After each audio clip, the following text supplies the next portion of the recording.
Hello मेरे प्यारे प्यारे बच्चों, कैसे हैं आप।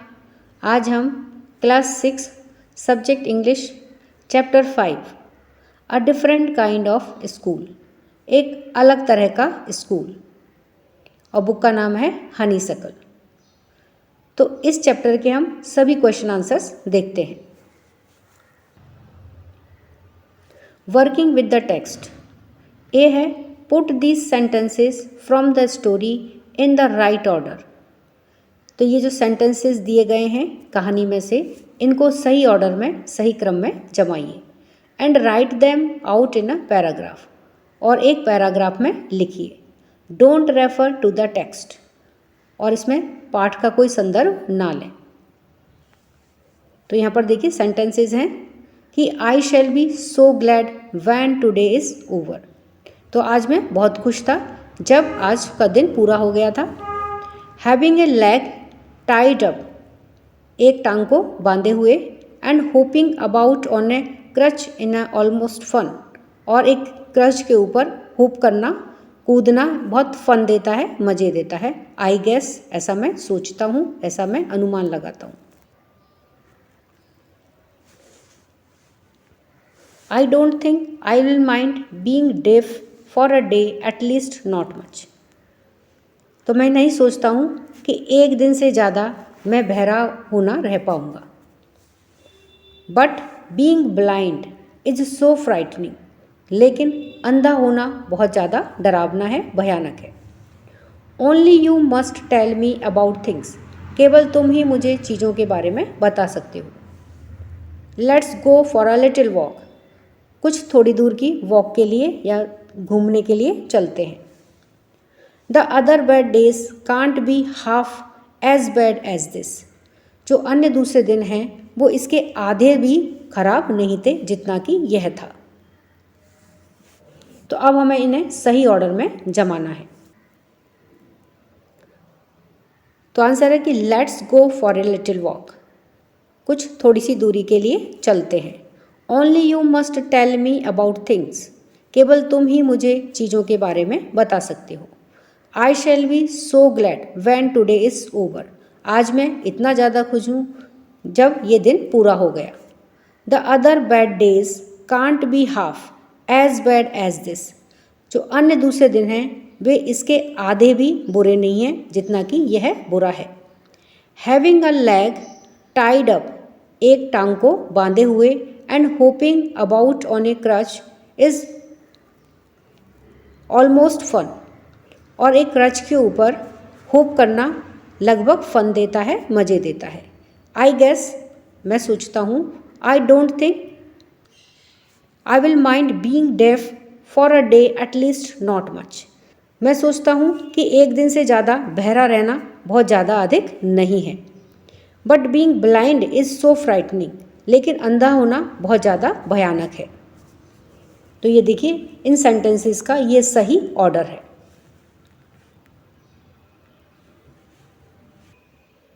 बी है आंसर द फॉलोइंग क्वेश्चंस, निम्न प्रश्नों के जवाब दीजिए।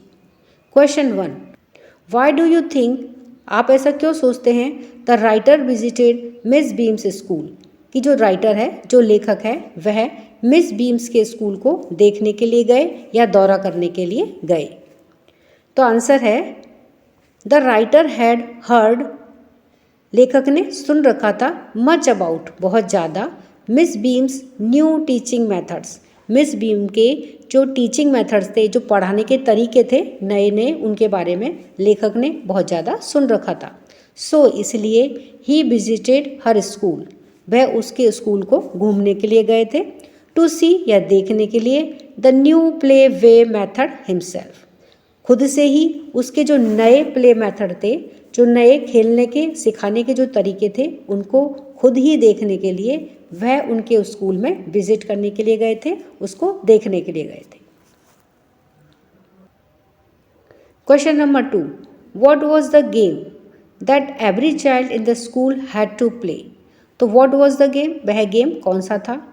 दैट एवरी चाइल्ड, जो कि हर बच्चा, इन द स्कूल, स्कूल के अंदर, हैड टू प्ले, उसने खेला होता है। तो ऐसा कौन सा गेम है जो हर बच्चे ने स्कूल में खेला होता है।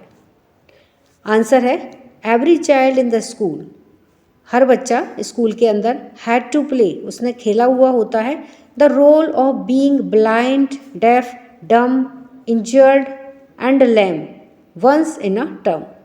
तो देखिए वो कौन सा गेम है जो उसने स्कूल में प्ले किया होता है, वो कौन सा रोल है।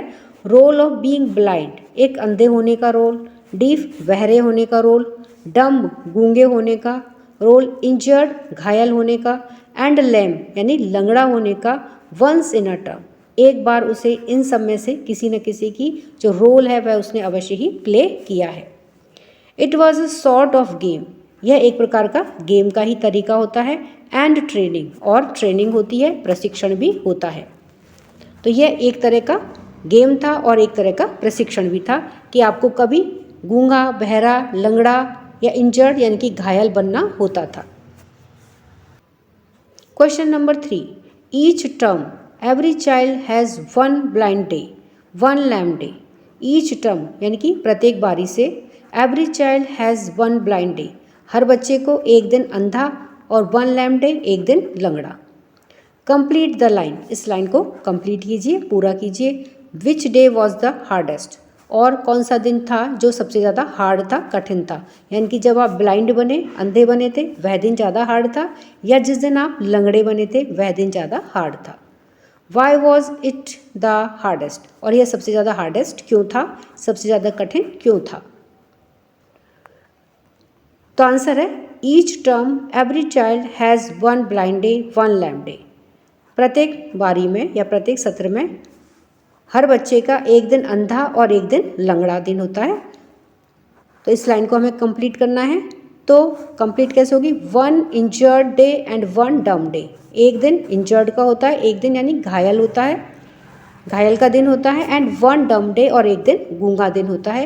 यानी कि उसे एक दिन ब्लाइंड के जैसे रोल प्ले करना पड़ता है, एक दिन लैम बन करके लंगड़ा की उसको रोल प्ले करना पड़ता है, वन उसको इंजर्ड डे, एक दिन उसको घायल व्यक्ति की रोल प्ले करना पड़ता है, एंड वन डम डे, और एक दिन उसे गूंगा बन करके उसे रोल प्ले करना होता है। अब इनमें से बताना है कि सबसे ज़्यादा हार्डेस्ट जो होता है वो कौन सा रोल होता है। Being blind was the hardest day.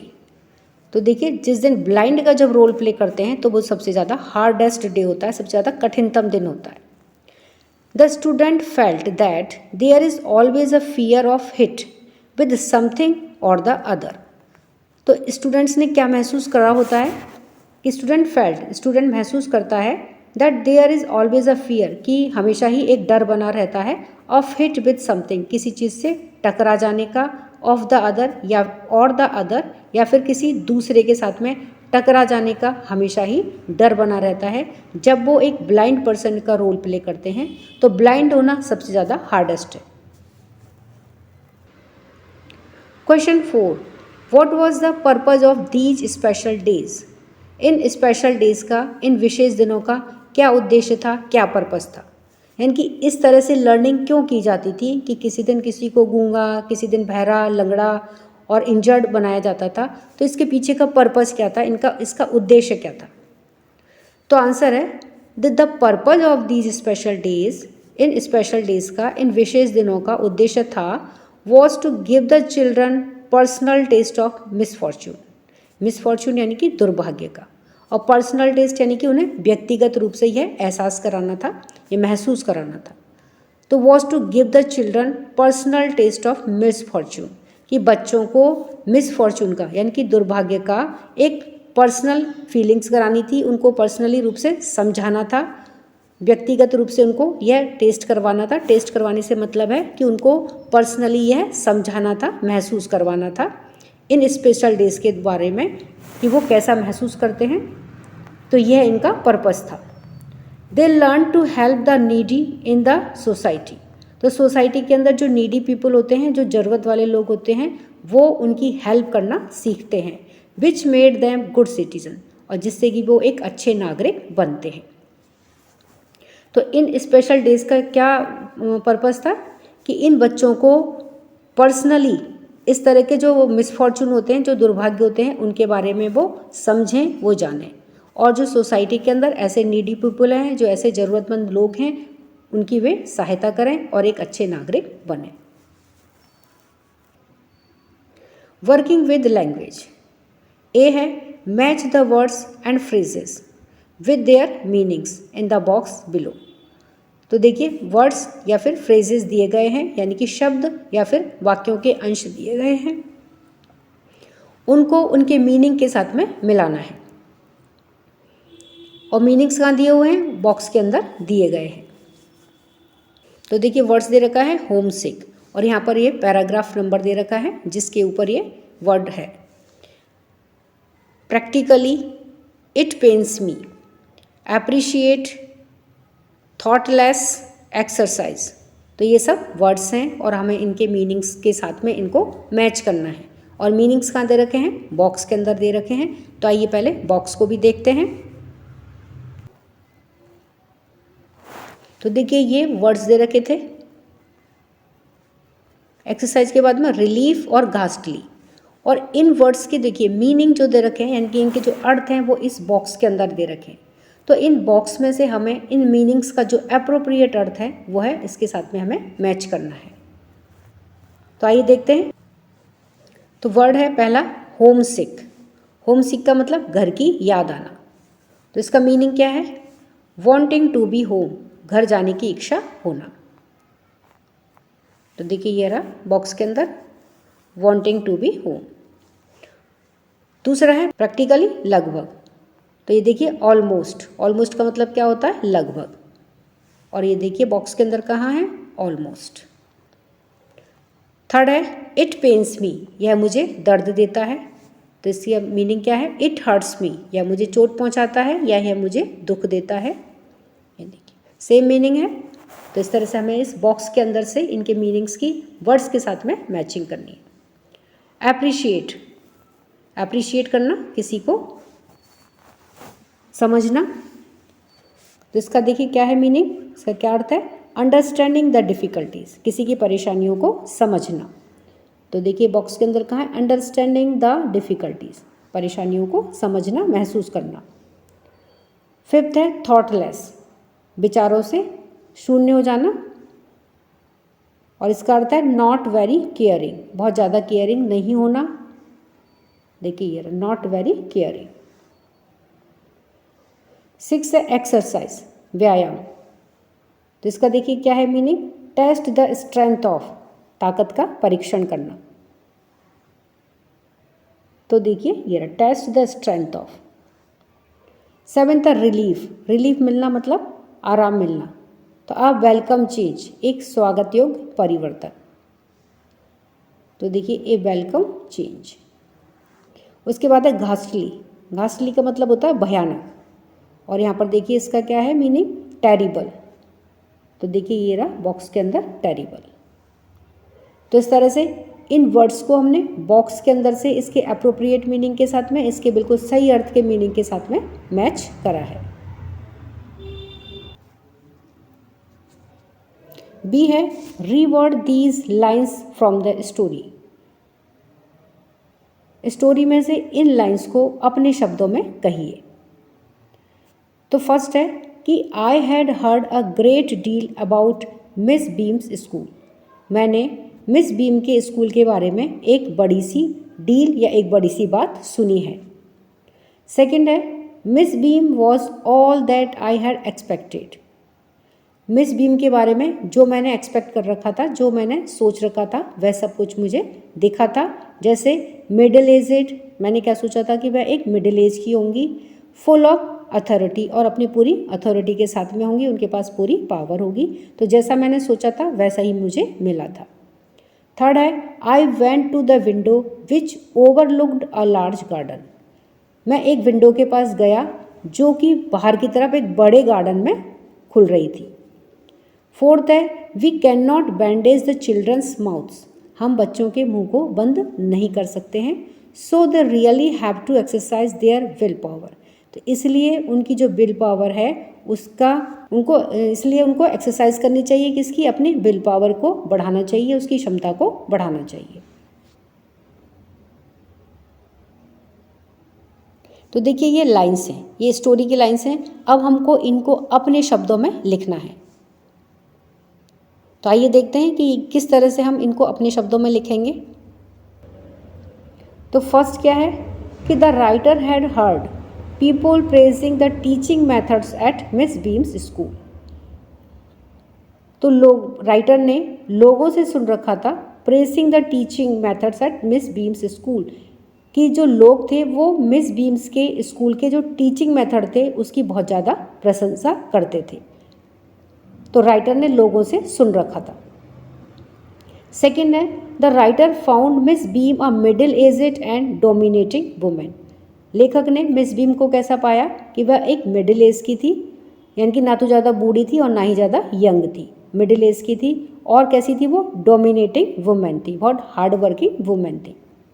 Third है the author looked out of the window. जो लेखक था वह विंडो से बाहर देख रहा था and saw a large garden, और उसने एक बड़ा सा गार्डन देखा। फोर्थ है the children had to use their will power to keep quiet. बच्चों को अपने आप को चुप रहने के लिए क्या करना होगा? अपनी जो विल पावर है उसका यूज़ करना होगा, उसका उपयोग करना होगा। सी का 1 है given below is a page from a dictionary. नीचे दिया गया एक पेज है, वो कहाँ से लिया है? डिक्शनरी में से लिया गया है। लुक एट इट केयरफुली, इसको ध्यान से देखिए। एंड और फर्स्ट है कि फाइंड अ वर्ड, एक वर्ड को फाइंड करिए which means the same as घासली, जिसका मतलब सेम होता है जो घासली का मतलब होता है। तो ऐसे वर्ड को हमें फाइंड आउट करना है। Write down the word and its two meaning, इस वर्ड को लिखिए, इस शब्द को लिखिए और इसके 2 मीनिंग बताइए या इसके 2 अर्थ लिखिए। सेकेंड है find a word meaning a part of the school year. तो वर्ड मीनिंग को फाइंड आउट करिए किसका? अ part of the school year का जो है, इसका शब्द में अर्थ ढूंढिए, इसका क्या मीनिंग होता है, इसका क्या अर्थ होता है। थर्ड है find a word that means examination. एक वर्ड को, एक शब्द को ढूंढिए जिसका मतलब सेम होता है जैसे एग्जामिनेशन का मतलब होता है। तो ऐसा शब्द ढूंढिए जिसका अर्थ एग्जामिनेशन हो। तो देखिए ये डिक्शनरी का पेज दे रखा है।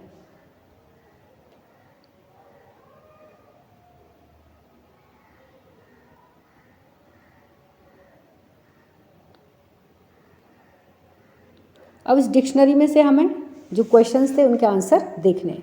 तो पहला क्या था कि हमें फाइंड करना था एक वर्ड। तो find a word which means the same as घासली। हमें एक ऐसा शब्द ढूंढना है जिसका सेम मतलब हो जो घासली का मतलब होता है। Write down the word and it's 2 meaning, तो उस शब्द को लिखिए और उसके 2 मीनिंग और लिखिए। तो इसमें क्या आंसर है कि सेम वर्ड एज घासली इज टेरिबल। तो टेरिबल यानी भी भयानक होता है और घासली यानी भी भयानक होता है। तो सेम वर्ड क्या हुआ? टेरिबल हुआ। Its 2 meanings are causing fear and very bad. इसके 2 मीनिंग्स और क्या होते हैं टेरिबल के? कि कॉजिंग फियर, डर लगना, और वेरी बैड, बहुत बुरा लगना। ये सेम है कैसा? टेरिबल के जैसे। सेकेंड है find a word meaning a part of the school year. हमें a part of the school year का वर्ड मीनिंग फाइंड आउट करना है, वर्ड मीनिंग ढूंढना है। तो आंसर क्या है? A part of the school year means, a part of the school years means का क्या मतलब है? Term a fixed length of time. ऐसी एक टर्म जो एक फिक्स टाइम के लिए, एक कितना लंबा समय है उसके लिए फिक्स की गई हो, कि कितना लंबा कोई टाइम पीरियड रहेगा किसी चीज़ को लेकर के, तो उसके लिए बोलते हैं a part of the school year means. Third है find a word that means examination. एक ऐसा वर्ड फाइंड आउट करिए जिसका मीन्स एग्जामिनेशन होता है। तो देखिए आंसर क्या है? एग्जामिनेशन, और इसके सेम वर्ड होता है टेस्ट। और टेस्ट का क्या मतलब होता है? To take at something to see if it is correct. तो किसी चीज़ के बारे में यह देखना कि क्या वह सही है या गलत है, तो उसके लिए क्या करते हैं? हम टेस्ट करते हैं। तो टेस्ट और एग्जामिनेशन सेम होते हैं। सी का सेकंड है नाउ मेक लिस्ट्स ऑफ। अब आप निम्न की लिस्ट बनाएं, सूचियां बनाएं। फर्स्ट है all the words on the page plus any more that you can think of. All the words on the page, page के ऊपर जितने भी वर्ड्स हैं, जितने भी शब्द हैं, या फिर इसके अतिरिक्त जिनके बारे में आप और सोच सकते हो। दैट बिगिन विद TERR, जो कि TERR के साथ में शुरू होते हैं। तो इस तरह से आपको और भी वर्ड्स बनाने हैं जितने कि आप सोच सकते हैं। तो देखिए TER से जो शुरू होते हैं वो वर्ड्स कौन कौन से हैं? TERRACE terrace, terraced, terrible, terribly, terrify, terrifying, terrified, terror, territory और ट्रेड और टेरन। तो ये सभी वर्ड्स किससे शुरू हैं? TERR से शुरू है। सेकेंड है 5 वर्ड्स दैट में follow the last word on the page that. तो लास्ट पेज पर यानी कि अंतिम पृष्ठ पर दैट के बाद वाले संभावित 5 वर्ड्स आपको लिखने हैं। तो देखिए आंसर है थिएटर, देयर, थिंक, दिस और दोज। तो इसमें THAT इस तरह से वर्ड आया है।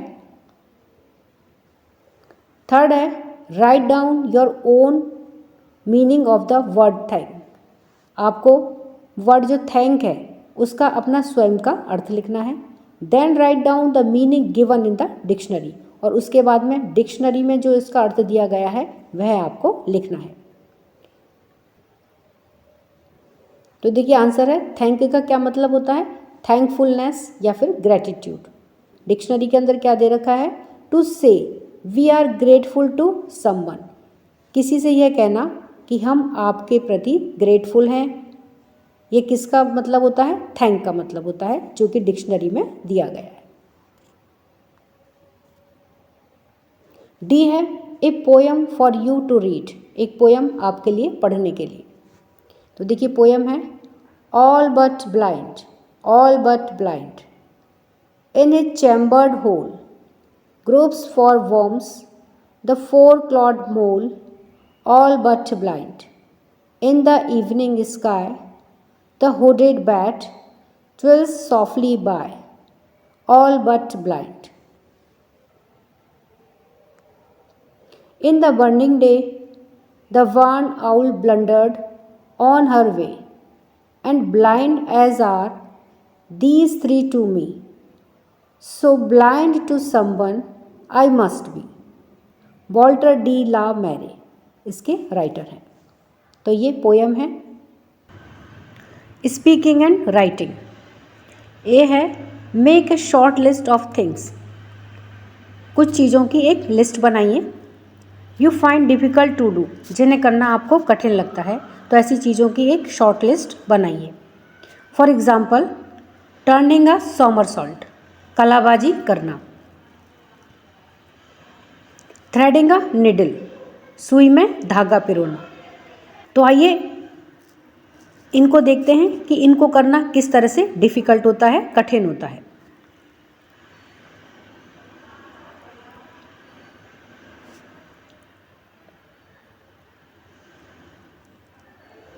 थ्रेडिंग अ निडल, सुई में धागा पिरोना। तो आइए इन्हें देखते हैं कि इन कामों को करने से किस तरह से हमें दिक्कत महसूस होती है, ये काम करने में कैसे डिफ़िकल्ट होते हैं। Compare your list with the others in the class.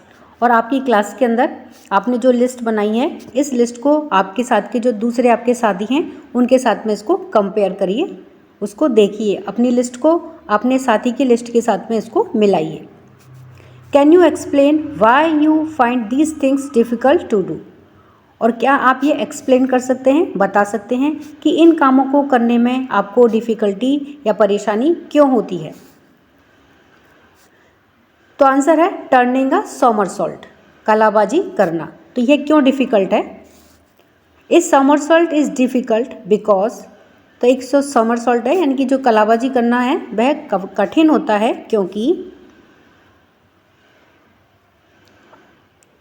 इस सॉमरसॉल्ट इज़ डिफ़िकल्ट, तो कलाबाजी करना डिफ़िकल्ट होता है, कठिन होता है। बिकॉज, क्योंकि इट रिक्वायर्स प्रिसाइज कोऑर्डिनेशन, क्योंकि इसमें किस चीज़ की ज़रूरत होती है? एक प्रिसाइज कोऑर्डिनेशन की। प्रिसाइज कोऑर्डिनेशन यानी कि बहुत ही ज़्यादा सटीक समन्वय। एंड बॉडी कंट्रोल, और जो शरीर का जो कंट्रोल है, शरीर का जो नियंत्रण है, उसकी ज़रूरत होती है। To generate enough force enough force मतलब पर्याप्त बल को जनरेट करने के लिए, उत्पन्न करने के लिए। और यह बल क्या काम आता है?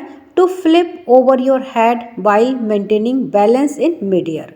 जब मिड एयर में यानी कि हवा के मध्य में हम सिर को फ्लिप ओवर करते हैं यानी कि ऊपर की ओर उठाते हैं, तो उसको उठाने के लिए जो हमें पर्याप्त फोर्स की ज़रूरत होती है, तो उस फोर्स को जनरेट करने के लिए क्या चाहिए? एक तो हमें सटीक समन्वय चाहिए और बॉडी का कंट्रोल की आवश्यकता होती है, उसकी ज़रूरत होती है।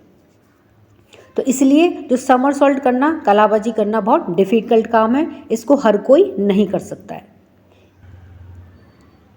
और जो दूसरा काम है वो क्या है? थ्रेडिंग अ निडल, एक सुई के अंदर धागा पिरोना। यह भी बहुत ज़्यादा कैसा काम है? डिफ़िकल्ट टास्क है। तो threading a needle is difficult, सुई के अंदर धागा पिरोना बहुत कठिन है। बिकॉज क्योंकि first thing it is already very thin with a small I. तो जो पहली चीज़ है वो क्या है कि ये पहले ही इतनी पतली होती है और इसके अंदर बहुत छोटी आई होती है। छोटी आई का मतलब बहुत छोटा सा इसके अंदर छेद होता है। आप सबने निडल देखी होती है, तो वो कितनी पतली होती है और उसके अंदर जो आई होती है उसकी वो बहुत छोटी होती है। Second thing, the thin and flexible nature of the thread. और जो दूसरी प्रॉब्लम है वो क्या होती है? थ्रेड के साथ में होती है, धागे के साथ में होती है। तो धागा कैसा होता है? बहुत पतला होता है और फ्लेक्सिबल नेचर का होता है, तो इस वजह से भी प्रॉब्लम होती है। Which makes it challenging to a needle precisely through the tiny opening. तो जिसकी वजह से ये बहुत ज़्यादा चैलेंजिंग हो जाता है, चुनौतीपूर्ण हो जाता है एक निडल के लिए कि उसमें उस टाइनी ओपनिंग से, उस छोटे से छेद में से कैसे धागा डाला जाए। तो सुई के अंदर जो धागा पिरोना है यह भी बहुत डिफ़िकल्ट काम है। बी है look at your hands carefully, अपने हाथ को ध्यान से देखो। नाउ अब write down for each finger one action. अब हर उंगली के लिए एक काम लिखिए, एक एक्शन लिखिए। For which that finger is particularly important, जिसके लिए यानी कि जिस काम के लिए वह उंगली पर्टिकुलरली इम्पॉर्टेंट है। For which that finger is particularly important, for which जिसके लिए दैट फिंगर वह उंगली पर्टिकुलरली इम्पॉर्टेंट है, विशेष रूप से वह काम उस फिंगर के द्वारा या उस उंगली के द्वारा ही किया जा सकता है। तो हर फिंगर का हमें एक्शन लिखना है, काम लिखना है। फॉर एग्जाम्पल, तो यहाँ पर देखिए एक एग्जाम्पल दिया गया है। द सेकेंड यानी कि जो सेकेंड नंबर की फिंगर है और इंडेक्स, जिसे हम इंडेक्स फिंगर भी कहते हैं, helps to hold the knife down firmly when cutting. तो जो सेकेंड नंबर की फिंगर होती है या जिसे हम इंडेक्स फिंगर भी कहते हैं, वो क्या हेल्प करती है?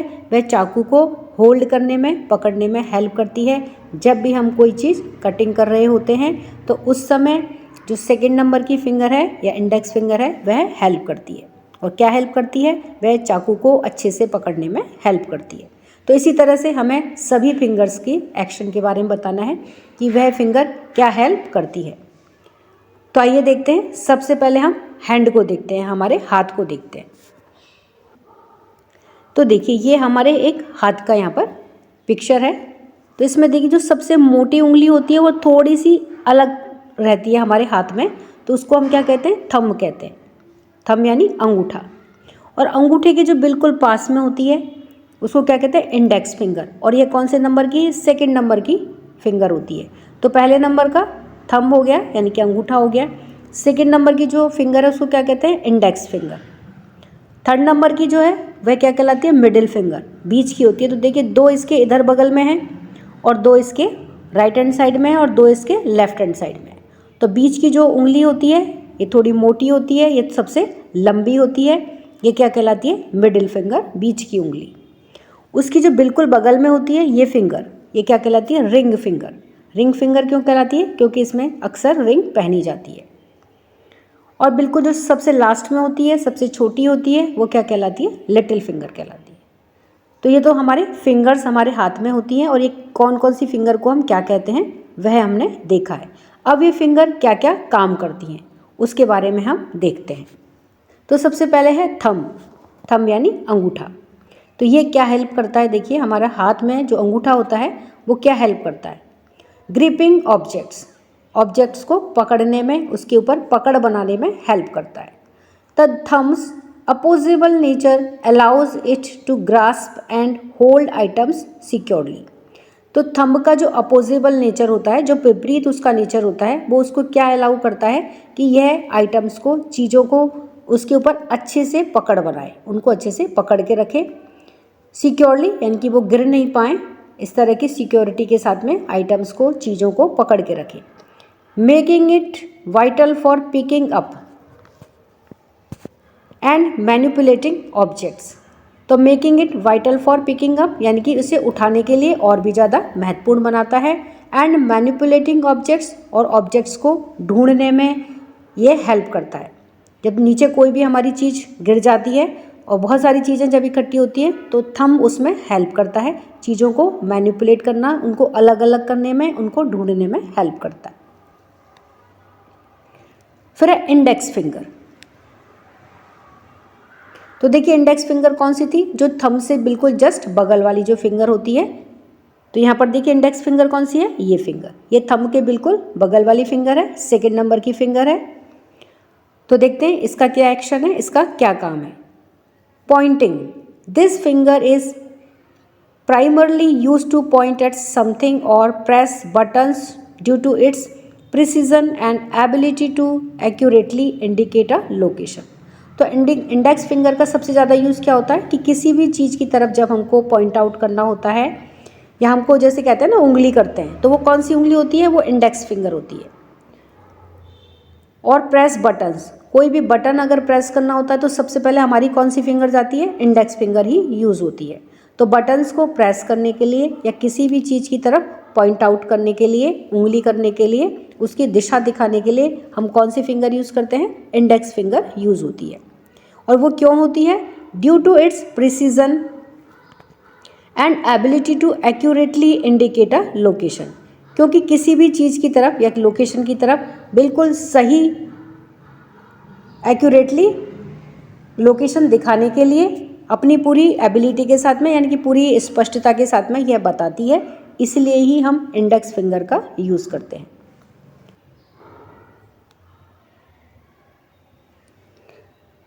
नेक्स्ट है मिडिल फिंगर। मिडिल फिंगर यानी कि बीच की फिंगर। तो ये इसका क्या एक्शन है, इसका क्या काम है, अप्लाइंग फोर्स। ये क्या काम करती है, फोर्स को अप्लाई करती है, फोर्स लगाती है। एज द लॉन्गेस्ट फिंगर, तो यह सबसे लंबी फिंगर होती है। तो देखिए अपने हाथ में बच्चों सबसे लंबी फिंगर कौन सी होती है, मिडिल फिंगर होती है। The middle finger provides stability and strength when pushing और अप्लाइंग प्रेशर टू समथिंग। जब हम किसी भी चीज़ के ऊपर कोई प्रेशर अप्लाई कर रहे हैं, प्रेशर लगा रहे हैं, या फिर उसको पुश कर रहे हैं, धकेल रहे हैं, तो सबसे ज़्यादा स्टेबिलिटी और स्ट्रेंथ कौन प्रोवाइड करता है, कौन देता है, मिडिल फिंगर, बीच की उंगली ही देती है। फिर है रिंग फिंगर। तो देखिए इसका नाम क्या है, रिंग फिंगर। तो सबसे पहले तो ये क्या काम आती है, रिंग पहनने के काम आती है। तो सपोर्टिंग ग्रिप, ये क्या करती है, सपोर्ट करती है, ग्रिप करने में, पकड़ बनाने में सपोर्ट करती है, हेल्प करती है। While often associated with wearing a ring. ज़्यादातर ही इसको किसके साथ में एसोसिएट किया जाता है, किसके साथ में जोड़ा जाता है, कि इसमें रिंग पहनी जाती है, तो इसीलिए इसका नाम रिंग फिंगर है। The ring finger helps to stabilise the grip on an object. तो जो रिंग फिंगर होती है वो किसी भी ऑब्जेक्ट, किसी भी चीज़ के ऊपर जब पकड़ बनानी हो तो उसको क्या करती है, स्टेबलाइज करती है, स्थिर बनाने के लिए हेल्प करती है। By providing additional pressure alongside other fingers. दूसरी उंगलियों के साथ में मिल करके यह और एडिशनल प्रेशर जोड़ती है, एडिशनल प्रेशर उपलब्ध करवाती है। तो ये रिंग फिंगर का काम है। Little finger, fine motor control. Though smaller, यद्यपि ये छोटी होती है, the little finger contributes to a secure grip. तो जो लिटिल फिंगर होती है, सबसे छोटी उंगली होती है, वह क्या प्रोवाइड करती है, सिक्योर ग्रिप, बहुत मजबूत पकड़ को प्रोवाइड करती है, उपलब्ध करवाती है। स्पेशली, विशेष रूप से, व्हेन परफॉर्मिंग डेलिकेट टास्क, जब कोई नाजुक काम किया जा रहा होता है, रिक्वायरिंग प्रिसाइज मूवमेंट, और उस काम को करने के लिए जब बिल्कुल बहुत ही कम मूवमेंट की ज़रूरत होती है, तो उस समय जो लिटिल फिंगर होती है वो क्या प्रोवाइड करती है, बहुत सिक्योर ग्रिप प्रोवाइड करती है, बिल्कुल सुरक्षित पकड़ को उपलब्ध करवाती है। तो ये लिटिल फिंगर का काम होता है। Know your country. Question 1, which states border Andhra Pradesh. Andhra Pradesh जो स्टेट है इसका बॉर्डर या इसकी सीमाएं किस किस स्टेट से लगती हैं, किस किस राज्यों से लगती हैं। तो देखिए, यह देखने के लिए हम सबसे पहले क्या करते हैं, इंडिया का जो मैप है, भारत का जो नक्शा है, उसमें हम सबसे पहले आंध्र प्रदेश को देखते हैं कि वह कहाँ पर है, वह कहाँ पर स्थित है। उसके बाद में हम उसके जो पड़ोसी राज्य हैं उनको देखते हैं, क्योंकि इसकी सीमाएं अपने पड़ोसी राज्य से ही लगती हैं। तो देखिए, ये क्या है, भारत का नक्शा है, इंडिया का मैप है। तो इसमें देखिए, आंध्र प्रदेश का जो बॉर्डर है, या आंध्र प्रदेश स्टेट की जो सीमा रेखा है, वो किन किन स्टेट्स के साथ में लगती है, किन किन राज्यों के साथ में लगती है, वह हमें देखनी है। तो हम इसको बच्चों मैप के थ्रू देखेंगे तो हमें ज़्यादा अच्छे से समझ में आएगा। तो इसके लिए यहाँ पर देखिए, हमने आपके लिए ये मैप या ये नक्शा प्रोवाइड करवाया है। तो इसमें देखिए, पहले हम सबसे पहले डायरेक्शन देखते हैं। तो डायरेक्शन में क्या है कि जो ऊपर की तरफ के स्टेट्स हैं वो क्या है, नॉर्थ में है। तो जो ऊपर है वो नॉर्थ है, नीचे की तरफ है, जैसे ये स्टेट्स नीचे की तरफ हैं तो ये क्या कहलाते हैं, साउथ में है। तो देखिए, जो ऊपर है वो नॉर्थ है, नीचे साउथ है। इस डायरेक्शन में क्या है, ईस्ट है, और इसके अपोजिट जो डायरेक्शन है वो क्या है, वेस्ट है। तो इस तरह से जो हमारा नक्शा है, इसकी ये 4 डायरेक्शंस हो गई। अब देखिए, हम सबसे पहले क्या देखते हैं कि आंध्र प्रदेश कहाँ लोकेट है, वह इंडिया के मैप में कहाँ पर स्थित है। तो देखिए, ये रेड कलर से जो भरा हुआ है, यहाँ पर देखिए पॉइंट आउट किया हुआ है आंध्र प्रदेश। तो जो पूरे लाल रंग से भरा हुआ है वह क्या है, आंध्र प्रदेश है। अब हमें देखना है कि जो पूरा आंध्र प्रदेश है, इसकी जो बॉर्डर है, इसकी जो सीमा है, वो किन किन स्टेट से लगती है। तो सबसे पहले है कि Andhra Pradesh borders the states of Telangana to the north west. तो देखिए, नॉर्थ कहाँ था, ऊपर है, और नॉर्थ वेस्ट कहाँ है, थोड़ा सा नॉर्थ और वेस्ट के बीच में होता है नॉर्थ वेस्ट। तो ये नीले रंग से जो भरा हुआ है वो क्या है, तेलंगाना है। Chhattisgarh to the north. अब देखिए, हम थोड़ा नॉर्थ में चलते हैं, ऊपर की तरफ चलते हैं। तो ये ब्लैक कलर से जो भरा हुआ है, ये देखिए पूरा ब्लैक कलर भरा हुआ है, ये क्या है, ये छत्तीसगढ़ है। तो इसके उत्तर में या इसके नॉर्थ में कौन सा स्टेट है, छत्तीसगढ़ है।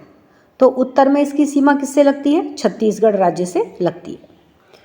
उसके बाद में Odisha to the north east. अब देखिए, ये ग्रीन कलर से, हरे रंग से जो भरा हुआ है वो क्या है, उड़ीसा है।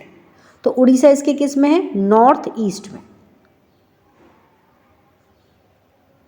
इसकी जो सीमा है, इसका जो बॉर्डर है आंध्र प्रदेश का, नॉर्थ ईस्ट में किसके साथ में लगता है, उड़ीसा के साथ में लगता है।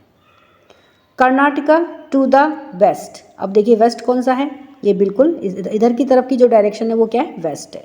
और ये देखिए, पर्पल कलर से या बैंगनी कलर से जो भरा हुआ है वो क्या है, कर्नाटका है। तो आंध्र प्रदेश के वेस्ट में कौन सा है, कर्नाटका है। तो पश्चिम में इसकी सीमा किसके साथ लगती है, कर्नाटका राज्य के साथ में लगती है। And Tamil Nadu to the south. और देखिए, नीचे इसके क्या है, तमिलनाडु है, ये ब्लू कलर से भरा हुआ है, और बिल्कुल इसके साउथ में है, नीचे की तरफ है। तो साउथ वाला एरिया हो गया, साउथ वाली डायरेक्शन हो गई। तो आंध्र प्रदेश के साउथ में या आंध्र प्रदेश के दक्षिण भाग में कौन सा राज्य है, तमिलनाडु है। इसका बॉर्डर तमिलनाडु से मिलता है।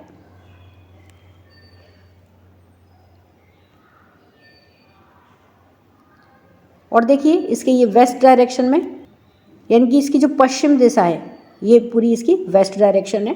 इसमें ये क्या है, bay of Bengal. Bay of Bengal क्या है, बंगाल की खाड़ी, ये समुद्र का नाम है। तो इसके पूरे पश्चिम में इसकी जो सीमा है वो किससे लग रही है, बे ऑफ बंगाल से, यानी कि बंगाल की खाड़ी से। इसकी पश्चिम सीमा पर क्या है, बंगाल की खाड़ी है। तो इस तरह से मैप के द्वारा या मानचित्र के द्वारा हमें ये आसानी से समझ में आया है कि आंध्र प्रदेश राज्य की सीमाएं किस किस स्टेट के साथ में लगती हैं। Question number 2, which is India's largest island.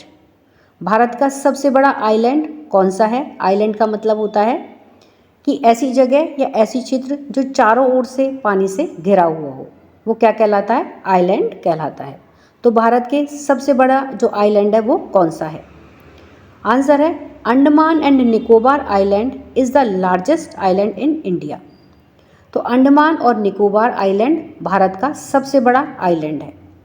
It has a total area of 8,250 kilometre square.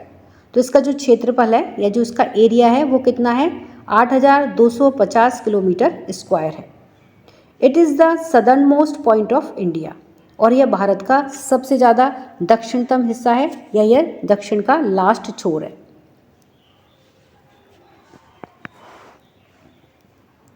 तो इस तरह से बच्चों हमने इस पाठ के सभी क्वेश्चन आंसर्स को देखा है। वीडियो पसंद आने पर वीडियो को लाइक करें, शेयर करें। चैनल पर नए हैं तो सब्सक्राइब करना ना भूलें। मिलते हैं नए वीडियो में। इसी के साथ धन्यवाद।